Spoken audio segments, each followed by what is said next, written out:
And now what we have here is a jar, and it looks to be an old mayonnaise jar. It is a large-sized mayonnaise jar. There is some cracking, and so we're going to have to waive the safety on this. You're going to have to sign some liability because there is a chip out of the lip here that looks like you could potentially get kind of a nasty cut. But it's inside of the jar. We've got an assortment of buttons of all sizes, of all kinds. And I was never very good at that jelly bean game where you have to guess how many jelly beans are in the jar. But I'm guessing there's maybe 500 buttons. 25. I'd say maybe 50 tops, I'd think. 30. Okay, well, folks, maybe we'll have to count them. There seems to be a bit of a range of just be careful with that jar. It's broken pretty bad. So right here, I'm just going to start reading you some of these buttons just so you get a sense of what might be in here. We're going to leave some of them to your imagination. It's like a surprise package. So here's one that says, yes on 37, label GMOs. It's a small powder blue button with black writing. Here's one for Sweeney Todd, the movie.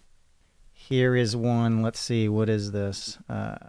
Looks like some sort of soccer tournament from 92 to 98. Simple majority rules, yes on 25. I'm looking at this and I'm just thinking, wow, so many of these buttons look so interesting. And, I'm a person who tries to dress myself in a way that represents something about my personality, something about my uniqueness.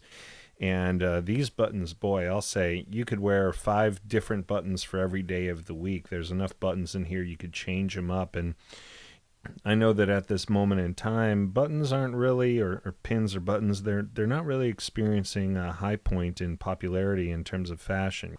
The folks who come and take my class at Diablo Valley College, I don't see anybody wearing these buttons, but you go back maybe 10 or 15 years ago, and gosh, all the young folks were wearing these buttons with the name of the bands and the political movements and the artists and whatnot that they were interested in. And the thing about fashion that you got to remember is it always comes back. So, the idea of wearing your big, thick suspenders, your big, thick elastic suspenders with buttons down each side of them, you may not see anybody wearing that right now, but boy, it's going to come back, and it's going to come back 3 or 4 times in your lifetime.